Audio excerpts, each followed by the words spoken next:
ओम शांति। 10 अप्रैल 2023 की आज की साकार मुरली। बाबा कहते, मीठे बच्चे, श्रेष्ठ बनने के लिए सदा श्रीमत पर चलते रहो।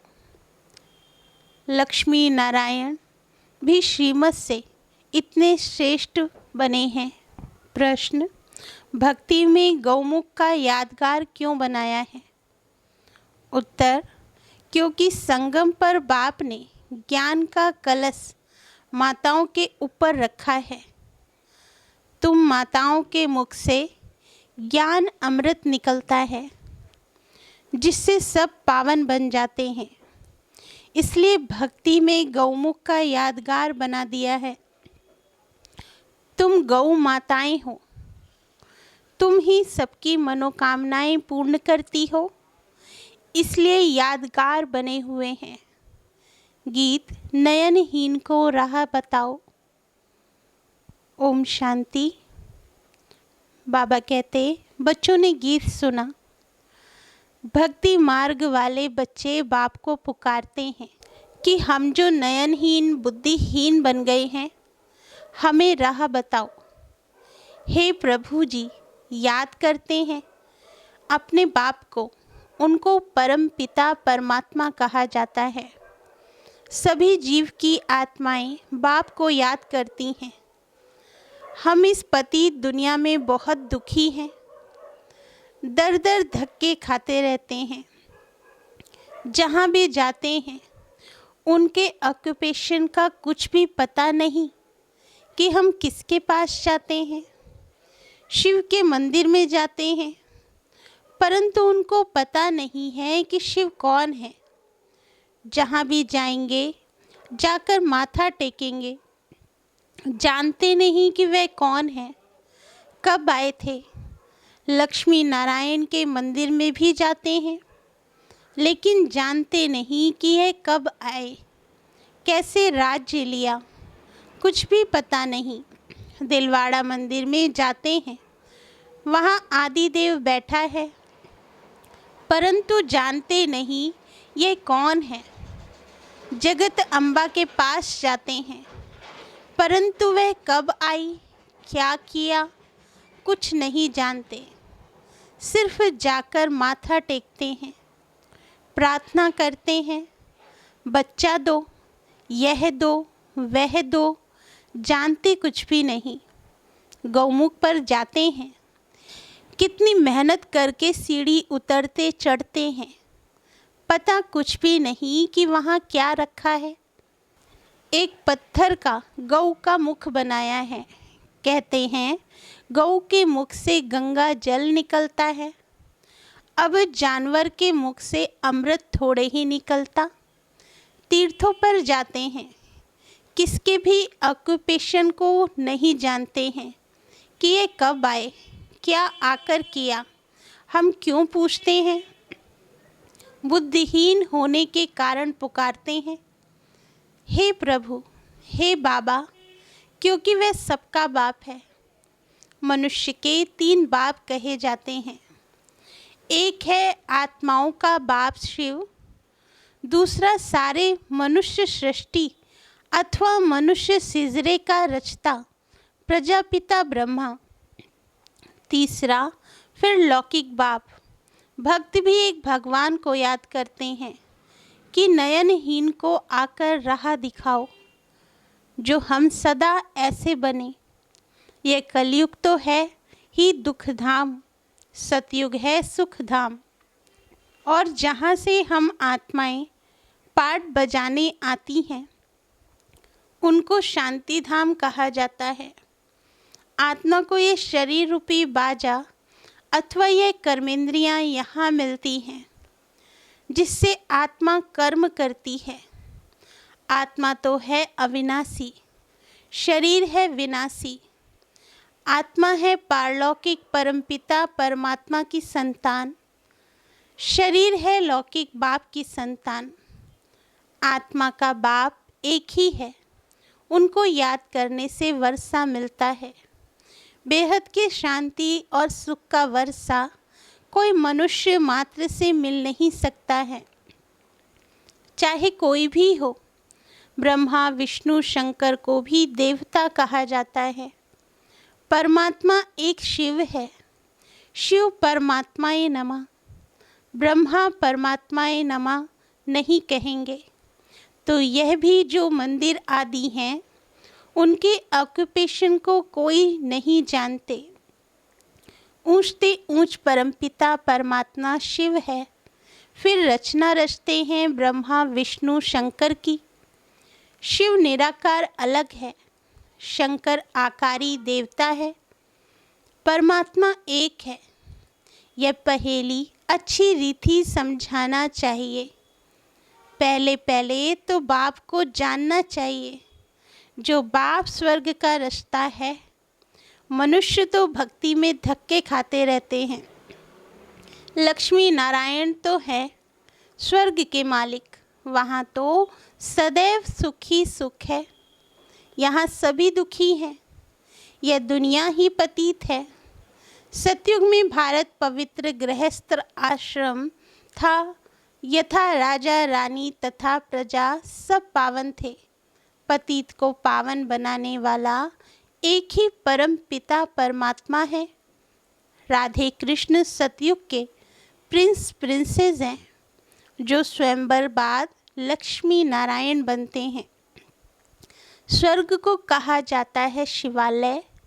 अब बाप सबको पावन बना रहे हैं इन भारत माताओं द्वारा, जिन्हों पर ही ज्ञान का कलश रखा जाता है। भारत में पवित्र राज्य था, अभी है अपवित्र राज्य। गृहस्थ धर्म के बदले गृहस्थ अधर्म हो गया है।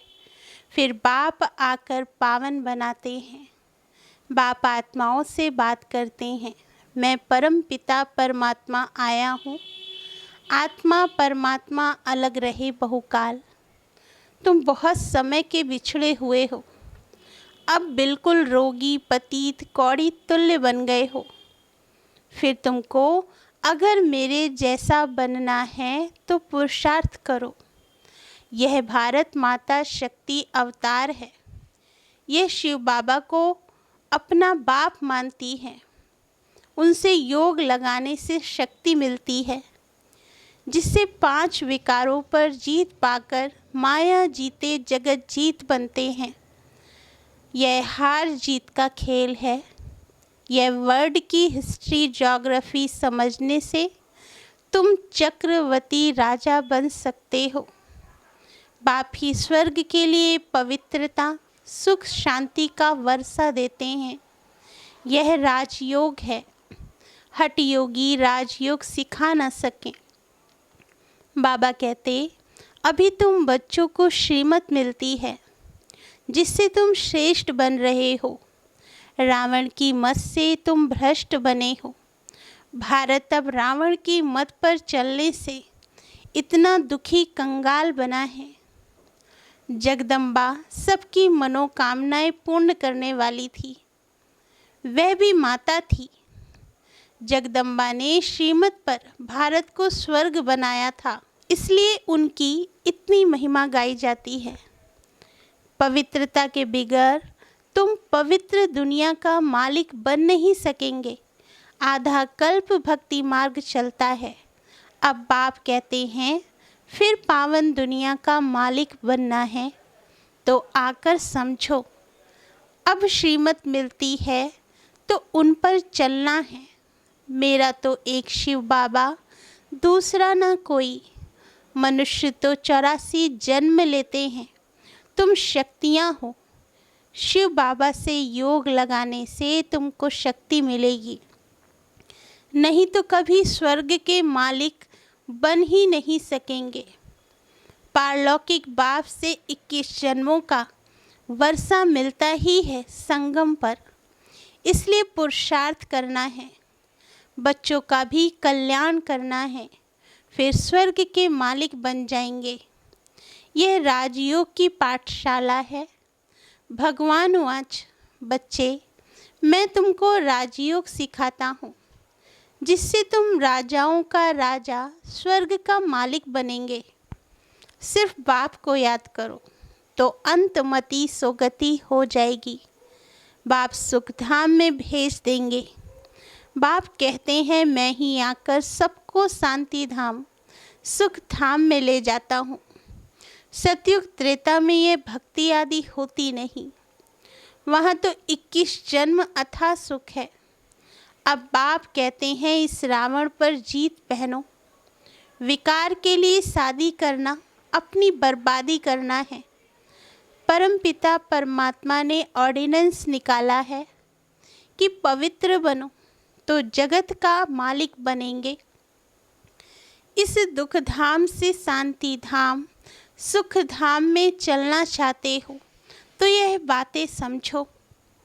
बाबा कहते तुम जानते हो सिवाय बाप के कोई भी मनुष्य को भगवान कहना रॉन्ग है। भगवान है ही एक।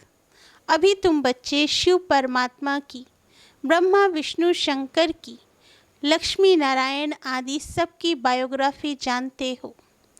अब तुम श्रीमत से ऐसे लक्ष्मी नारायण समान श्रेष्ठ बन सकते हो। पवित्र तो जरूर बनना है।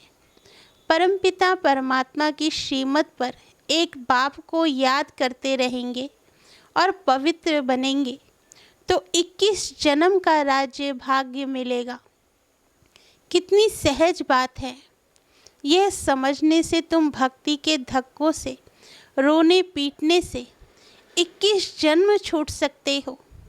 समझाना है सत्युग की स्थापना कैसे होती है, फिर यह चक्र कैसे फिरता है। सारे वर्ल्ड की हिस्ट्री ज्योग्राफी को समझो।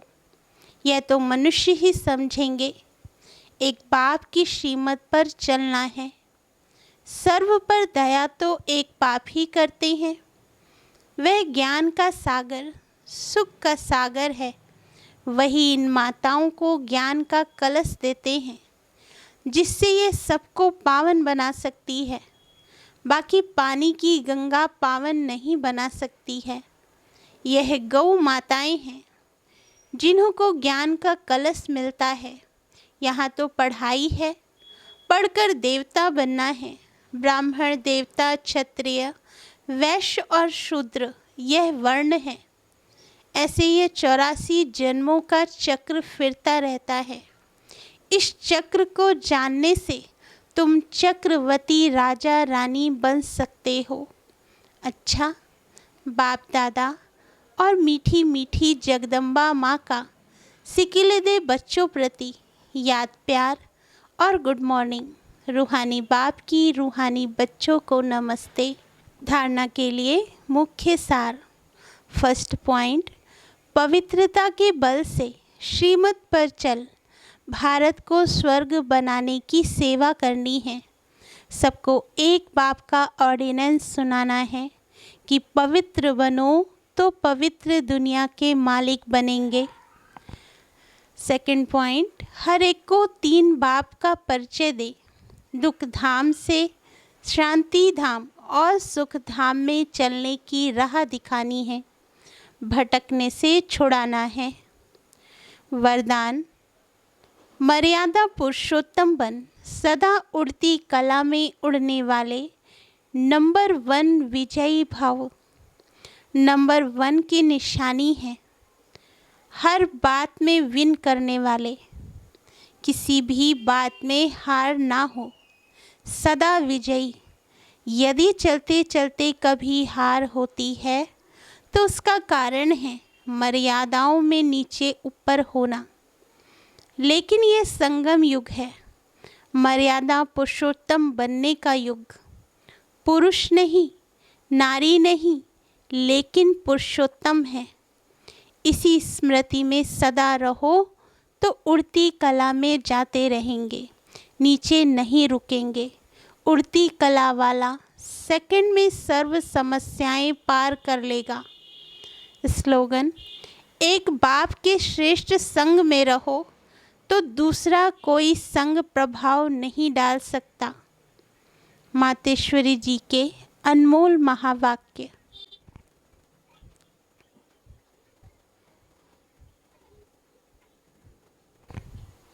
मातेश्वरी जगदम्बा सरस्वती मम्मा मम्मा बोली, हम मनुष्य आत्माओं को पहले पहले कौन सी मुख्य पॉइंट बुद्धि में रखनी है, जिस पर खूब अटेंशन रखना है। पहले पहले तो अपने को यह पक्का निश्चय रखना है कि हमको पढ़ाने वाला कौन है। दूसरी पॉइंट है, हम सभी मनुष्य आत्माएं हैं और परमात्मा हमारा पिता है। हम आत्मा बच्चे और परमात्मा बाप दोनों अलग अलग चीज़ हैं। तीसरी पॉइंट, ईश्वर बेअंत भी नहीं है, ईश्वर सर्वत्र भी नहीं है। अब यही नॉलेज बुद्धि में रखनी है, इसलिए अपनी नॉलेज औरों से न्यारी है। भले दुनियावी मनुष्य समझते हैं हमको परमात्मा का ज्ञान है। अब उनसे पूछो आप में कौन सा ज्ञान है, तो कहेंगे ईश्वर सर्वव्यापी है। अब परमात्मा तो कहता है मेरा ज्ञान मेरे द्वारा ही मिलता है। जैसे बैरिस्टर द्वारा बैरिस्ट्री, डॉक्टर द्वारा डॉक्टरी सीखी जाती है, भल वहाँ बैरिस्टर भी अनेक होते हैं। एक बैरिस्टर से ना पढ़ा तो दूसरा पढ़ाएगा, एक डॉक्टर से ना पढ़ा तो दूसरा डॉक्टर पढ़ाएगा। मगर यह ईश्वरीय नॉलेज सिवाय एक परमात्मा बिगर कोई भी मनुष्य आत्मा, चाहे साधु संत महात्मा हो, वो भी नहीं पढ़ा सकेगा। तो हम कैसे समझें कि इन्हों में कोई परमात्मा का ज्ञान है। और चौथी पॉइंट्स, परमात्मा युगे युगे नहीं आता, बल्कि परमात्मा कल्प कल्प एक ही बार इस संगम युग पर अर्थात कलयुग के अंत और सतयुग के आदि संगम समय पर आता है और अनेक अधर्मों का विनाश कराए एक आदि सनातन सतधर्म की स्थापना कराता है। अब लोग कैसे कहते हैं कि परमात्मा युगे युगे आता है, और ऐसे भी कहते हैं गीता का भगवान श्री कृष्ण वो द्वापर में आया है। अब इन सभी बातों को सिद्ध करना है। गीता का भगवान श्री कृष्ण नहीं है, शिव परमात्मा है, और वो भी द्वापर में नहीं आता, संगम समय पर आया है। पांचवी पॉइंट, गुरु बगैर घोर अंधियारा कैसे हुआ है। वो गुरु कौन है। मनुष्य सृष्टि उल्टा झाड़ कैसे है, और हमको अपने 5 विकारों पर जीत कैसे पहननी है।